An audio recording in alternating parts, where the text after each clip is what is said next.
There's a certain kind of loneliness that only exists on an American highway after midnight. A profound isolation that settles deep in your bones, surrounded by nothing but the drone of your engine and the endless hypnotism of the road. Most of us only experience this for a few hours on a family road trip.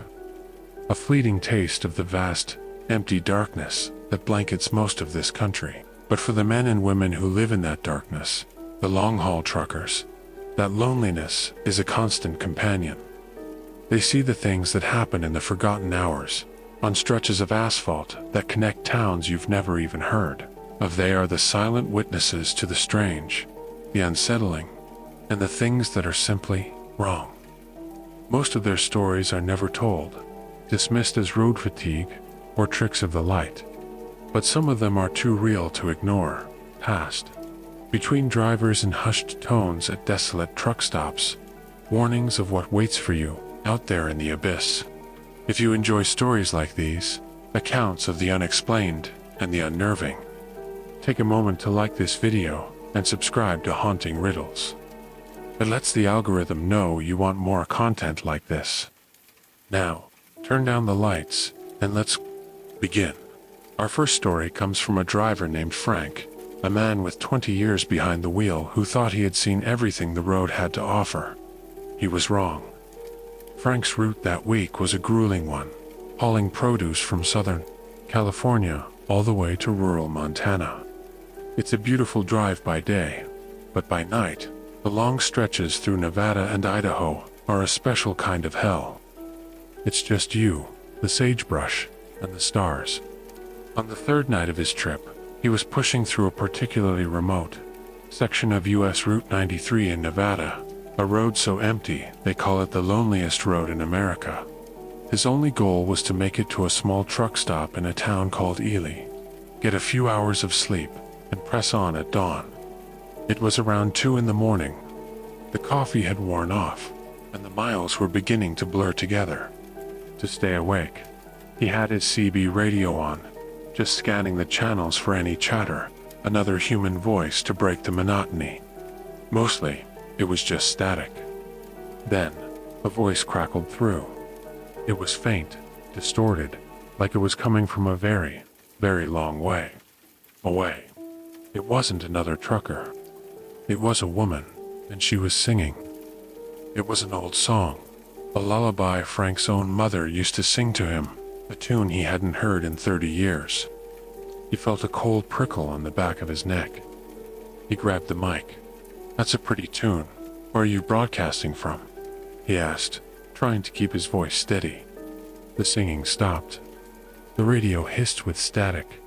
Frank was about to write it off as his mind playing tricks on him when the voice came back, clearer this time, and it spoke directly to him.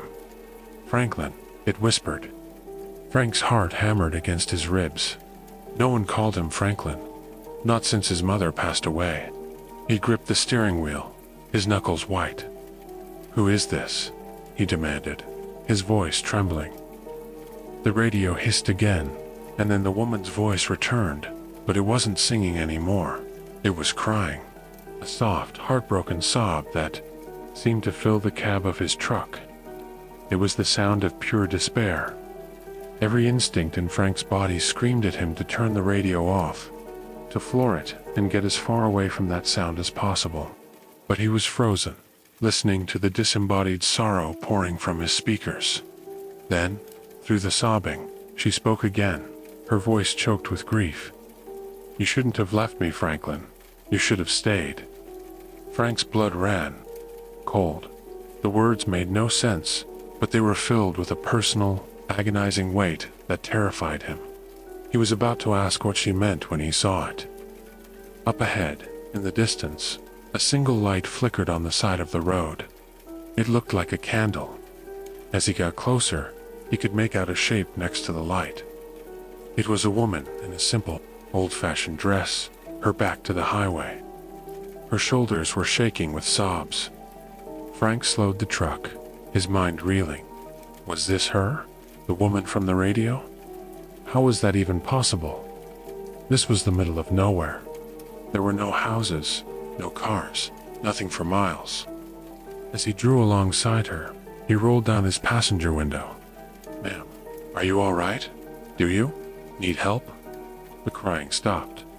The woman stood perfectly still for a moment, and then, very slowly, she began to turn.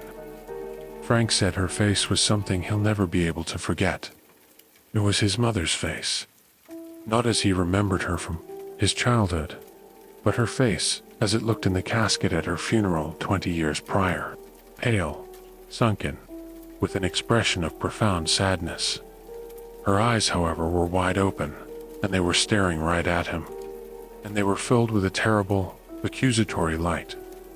He slammed his foot on the accelerator. The truck roared, lurching forward, leaving the apparition behind. He didn't dare look in his rearview mirror. He ripped the CB radio's power cord from the dashboard and threw it onto the passenger seat. He drove for another hour, his heart pounding, not slowing down until he saw the bright, welcoming lights of the truck stop in Ely. He pulled in, killed the engine, and just sat there, shaking in the sudden silence. He never took that route through Nevada again. He says that sometimes, late at night, when he's alone in his cab, he can still hear the faint sound of that lullaby, and the terrible, grief-stricken whisper of a voice he should never have heard again. What's your thought on this? I'll reply. Our second story tonight takes us to the dense, foggy forests of the Pacific Northwest, a region steeped in folklore and unsettling tales. It comes from a driver whose name we'll call Dale. Dale was an independent hauler, a younger guy, who often took jobs the bigger companies passed on, which meant a lot of late-night runs on winding rural backroads. This particular job was hauling lumber from a remote mill in the Cascade Mountains of Oregon down to Portland. The road from the mill was a treacherous one, a two-lane blacktop that snaked its way through miles of towering Douglas firs. On this night, a thick wet fog had rolled in, clinging to the trees and reducing visibility to almost nothing. Dale was taking it slow, his knuckles white on the wheel, his headlights cutting weak beams into the oppressive gray mist. It was the kind of fog that played tricks on your eyes, turning familiar shapes into monstrous figures in the periphery. He'd been driving for about an hour, completely alone on the road, when he saw the flicker of taillights up ahead. It was another truck, a beat-up old flatbed, the kind you rarely see anymore. It was going even slower than he was, and Dale found himself feeling a small sense of relief. Company, even at a distance, was welcome on a night like this. He settled in behind the truck, keeping a safe distance, content to let the other driver navigate the worst of the fog. For about 20 minutes, they drove like that, a two-truck caravan through the mist. Dale noticed something odd about the other truck. It was completely silent. There was no rumble of an engine, no hiss of air brakes, just a strange, unnerving quiet. He figured it was just the fog, playing tricks on his hearing. Then, the truck ahead began to behave erratically. It would drift slowly over the center line, then jerk back into its lane. It did this several times. Dale figured the driver was tired, maybe falling asleep at the wheel. He flicked his high beams on and off, trying to get the driver's attention, maybe wake him up. The truck ahead didn't respond. It just continued its slow, weaving journey. Dale was starting to get annoyed, and a little concerned. He decided to pass him. He waited for a short, straight stretch of road, checked for any oncoming lights, and pulled out into the opposite lane. As he drew level with the other truck's cab, he glanced over, expecting to see some old-timer slumped over the wheel. What he saw made the air freeze in his lungs. There was no one there. The driver's seat was empty. Dale stared, his mind refusing to process what he was seeing. An empty truck, driving itself through the fog. He looked again, harder this time, trying to find some logical explanation. Maybe the driver was short, or bent down, looking for something on the floor. But the cab was dimly lit by its own dashboard lights, and it was undeniably, completely empty. A wave of pure, primal fear washed over Dale. This wasn't right. This wasn't possible. He stomped on the accelerator, desperate to get away from this phantom vehicle. His rig surged forward, and as he passed the front of the empty truck, his headlights illuminated its grille. There was no license plate, just a rusty, gaping hole where it should have been. And on the bumper, barely visible through the grime, were a few words scrawled in what looked like faded red paint. It read, "Not empty. Just resting." Dale didn't scream. The sound was trapped in his throat. He pulled back into his lane, his eyes glued to his rearview mirror, watching the ghost truck's headlights slowly recede and finally disappear back into the thick, gray fog. He didn't stop driving until the sun came up and he was on the outskirts of Portland. He told his dispatcher he was quitting. He sold his rig a week later and never drove professionally again. He says he still has nightmares about that empty cab and the chilling message on its bumper. A message that suggested something was indeed inside that truck, something that was just resting its eyes, waiting for the right moment to take the wheel. Our third and final story for tonight comes from the sun-scorched plains of West Texas, a place where the heat can play tricks on your mind and the horizon seems to stretch on into infinity. This account was shared by a veteran driver named Marcus, who was hauling a load of oil field equipment from Odessa to El Paso. The route is mostly long, straight stretches of I-20, a road that can lull a driver into a trance-like state. Marcus was a night driver by choice. He preferred the cool desert, air, and the lack of traffic. He'd made this run hundreds of times and knew every curve, every rest stop, every landmark. It was a route he felt he owned. On this particular night, everything was normal. The sky was clear and filled with a brilliant spray of stars, kind you only see in the desert. He was making good time, listening to a late-night talk radio show to keep his mind engaged. It was about 3 a.m. when he passed the exit for a tiny town called Pecos. A few miles past the exit, he noticed something on the shoulder up ahead. It was a man, standing beside a beat-up sedan, with its hood up. The man was waving his arms frantically. Marcus sighed. He wasn't obligated to stop, but he was old. You didn't leave a man stranded in the desert in the middle of the night. That's just not how it was done. He slowed his massive rig and pulled over onto the wide shoulder about 50 yards ahead of the car. He killed his headlights but left, his amber emergency lights flashing, bathing the scene in a rhythmic, golden glow. He looked in his side mirror. The man was jogging toward him, a silhouette against the distant glow of the city he'd left behind. Marcus was a big guy, 6'3", and built like a linebacker, so he wasn't easily intimidated. He swung his door open and hopped down from the cab, the gravel crunching under his boots. "Trouble." Marcus called out as the man approached. The man stopped a few feet away. He was thin, wiry, and dressed in dusty jeans and a pearl-snap shirt. His face was obscured by the shadow of a large cowboy hat. "Yes, sir," the man said, his voice raspy, like he'd been breathing in dust all day. "She just died on me. Won't turn over." Marcus nodded. "Let's take a look. I'm no mechanic, but I know my way around an engine." He started walking toward the car, but the man didn't move.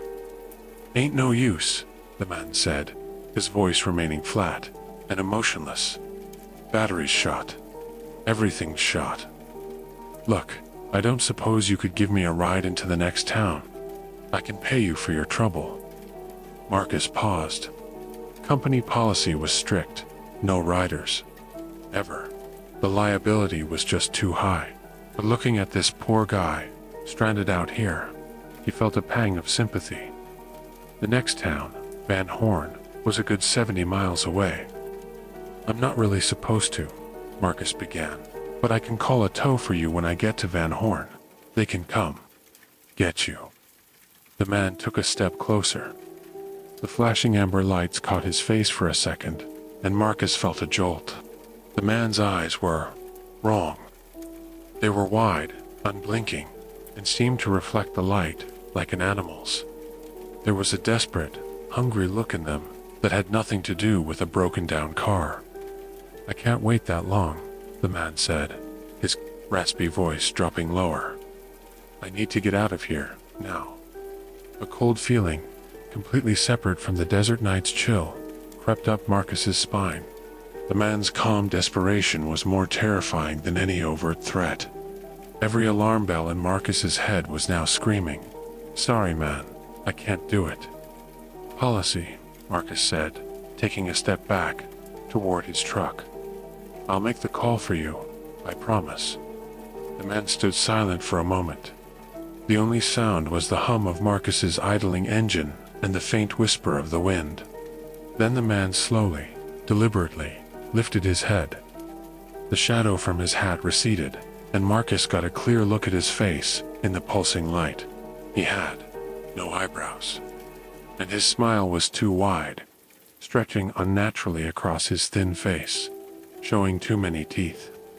It was a predator's smile. "That's a real shame," the man whispered, his smile never faltering. "A real shame, because I'm getting in that truck. With you, or without you." Marcus didn't hesitate. He spun around, scrambled back into his cab, and slammed the door, hitting the lock button just as the man's hand slammed against the passenger side window.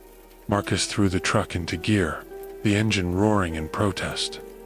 He cranked the wheel and pulled out onto the highway, flooring the accelerator. He didn't look in his mirrors, but he could hear it. A high-pitched, unearthly shriek of pure rage, fading behind him as his truck picked up speed. When he was a few miles down the road, his heart still trying to beat its way out of his chest, he chanced a look in his mirror. The sedan was still there on the shoulder, but its headlights were on, bright and steady. As he watched, the car calmly pulled off the shoulder and back onto the highway and began following him. It didn't speed or try to catch up. It just kept a steady pace, its headlights two malevolent eyes in his mirror. Marcus pushed his truck to its limit, hitting 90 miles an hour, but the headlights behind him stayed in the exact same position, never getting closer, never getting farther away. They followed him for 70 miles, the entire way to Van Horn. The moment he saw the lights of the town, he took the exit and pulled into the first brightly lit, crowded truck stop he could find, his hands shaking so bad he could barely steer. He parked right in front of the diner, where other drivers were walking around. He looked in his mirror. The highway was empty. The car was gone. It had simply vanished. Marcus sat in his cab for a long time, trying to calm his breathing. He never reported the incident. Who would believe him? The man with no eyebrows and a smile that was too wide. The car that died and then resurrected itself to stalk him across the desert. He knows what he saw, and he knows that out there, in the vast, lonely darkness of the American landscape, some things don't need a working engine to hunt you down. Sharing these stories isn't about scaring people off the road. It's a reminder that the world is a far stranger and sometimes more dangerous place than we like to believe. If these stories sent a chill down your spine, please consider sharing this video with someone who appreciates a good mystery. It helps the channel more than you know. For our next story, we venture into the heartland, to the endless cornfields and plains of Nebraska. This is a region that people from the coasts often dismiss as flyover country. A monotonous landscape of agriculture and small towns. But those who live there know that the emptiness has its own secrets, its own strange rules. This account was posted on an old online forum by a driver who went by the handle Cornhusker_hauler. Let's call him Bill. Bill was transporting a load of packaged food from Omaha to Denver, a route he could drive in his sleep. His journey took him straight down Interstate 80, a road that can be deceptively hypnotic, especially at night when the world outside your cab dissolves into an endless, dark tunnel. It was a clear, moonless night in late autumn. The harvest was over, and the fields on either side of the highway were just bare. dark soil stretching to the horizon. Bill was feeling the familiar fatigue of a long shift and decided he'd pull over at the next rest stop for a 30-minute power nap, a common practice among drivers to stay sharp. He saw the sign for the upcoming rest area and pulled off the interstate, rolling down the long exit ramp. It was a typical rest stop, a small brick building for the restrooms and a large arcing parking lot for trucks and cars. At this hour, around 1:30 a.m., it was mostly empty. There were a couple of other rigs parked at the far end, their engines off, their cabs dark. A single beat-up sedan was parked near the restroom building. Bill found a spot, killed his engine, and the sudden silence felt heavy. He set his alarm, leaned his seat back, and closed his eyes. Sleep came quickly. He was woken up not by his alarm, but by a sound. It was a soft, rhythmic tapping. Tap, tap, tap. It was coming from the passenger side of his cab. Bill's eyes snapped open, his heart instantly racing. He slowly sat up, straining his ears in the darkness. He was a cautious man. He always locked his doors. He peered over at the passenger window. He couldn't see anything clearly, just a vague, tall shape standing outside in the dim orange glow of the parking lot's security lights. "Who's there?" Bill called out, his voice thick with sleep and adrenaline. The tapping stopped. There was no reply. Bill's mind started to race. Was it another driver needing help? Or was it something else? Stories from other truckers about robberies and hijackings at isolated rest stops flashed through his mind. He reached over and flicked on his main cab light, flooding the interior with bright, sterile light, hoping it would be enough to scare off anyone with bad intentions. He then leaned over the passenger seat to get a better look out the window. There was no one there. The space beside his truck was empty. He scanned the rest of the parking lot. The other trucks were still dark and silent. The sedan was still parked by the restrooms. Nothing seemed out of place. He let out a shaky breath, telling himself he must have dreamt it. The stress of the road could conjure all sorts of phantom noises. He turned off the cab light, plunging himself back into darkness, and tried to settle back down, just as he was about to close his eyes again. The tapping started. Tap, tap, tap. But this time, it wasn't coming from the window. It was coming from the roof of his cab. Bill froze. Every muscle in his body tensed. This was real. Someone, or something, was on top of his truck. He held his breath, listening. The tapping was slow, deliberate, moving from the passenger side of the roof towards the driver's side, directly above his head. He thought about laying on his horn, hoping the noise would scare them away and wake the other drivers, but a paralyzing fear kept him from moving. What kind of person climbs on top of a stranger's semi-truck in the middle of the night? What did they want? The tapping stopped directly over him. The silence that followed was somehow worse than the noise. He imagined a face peering down at his windshield, trying to see him. He squeezed his eyes shut, a primal fear taking over. Then he heard a new sound, a faint, scratching noise.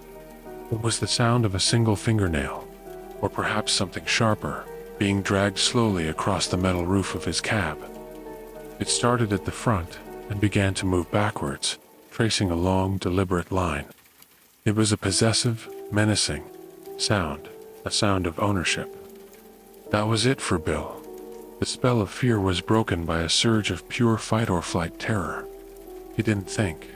He reacted. He jammed the key into the ignition and turned it. The massive diesel engine roared to life with a deafening blast of noise that shattered the night's silence. The truck shuddered violently. He heard a surprised yelp from the roof, followed by a heavy thud as something solid hit the pavement. Behind his truck, he didn't wait to see what it was. He slammed the truck into gear and stomped on the accelerator, pulling out of his parking space with a squeal of tires. He didn't care about rules or safety. He just drove, speeding through. the parking lot, and up the on-ramp, merging back onto the interstate at a dangerously high speed. He drove for 10 miles, his eyes wide, scanning his mirrors. He saw nothing. No one was following him. He didn't stop again until he reached Denver, hours later, as the sun was rising. When he finally felt safe enough to get out and inspect his truck, he did a full walk around. He found nothing. No dents, no damage. He was about to write the whole thing off as a vivid nightmare, a product of an exhausted mind. But then he looked at the roof of his trailer. In the thin layer of road dust that covered the white surface, there was a message. It had been written, with a finger, in neat, cursive letters. It said, "You can't sleep here." Bill sold his rig and changed careers. He says the open road no longer feels like home. To him, it's just a place where the things that own the darkness come out to play. And they don't like it when you trespass in their home. For our final story, we head east, to the winding roads and ancient rolling hills of the Appalachian Mountains in West Virginia.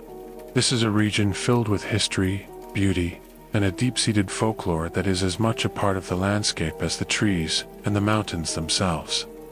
The people here have a long memory, and they tell stories of things that live in the deep woods, things that were old long before the first settlers arrived.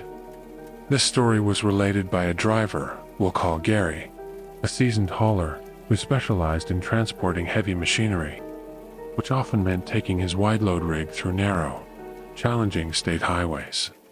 His job on this occasion was to deliver a large excavator to a coal mining operation deep in Logan County. The final leg of the journey required him to leave the interstate and travel for nearly 2 hours on a winding 2-lane road known locally as Route 10. It's a road that cuts through dense, dark forests with sharp turns and steep drop-offs. It's not a place you want to be after dark, especially with an oversized load. Gary had planned to make the delivery by late afternoon, but a delay at the way station had put him hours behind schedule. By the time he was navigating the tight turns of Route 10, night had fallen completely. The forest on either side of the road was a solid wall of black, and a thick fog was beginning to settle in the hollows, making the drive even more treacherous. He was creeping along at about 25 miles per hour, his full attention on the road ahead. The only sounds were the growl of his engine and the occasional hiss of his air brakes as he navigated another hairpin turn. It was on one of these turns that his headlights swept across something on the side of the road. It was a deer. It was just standing on the narrow shoulder, its head bowed as if it were eating. This was a common sight, and Gary slowed down, expecting it to bolt into the woods at any moment, but it didn't.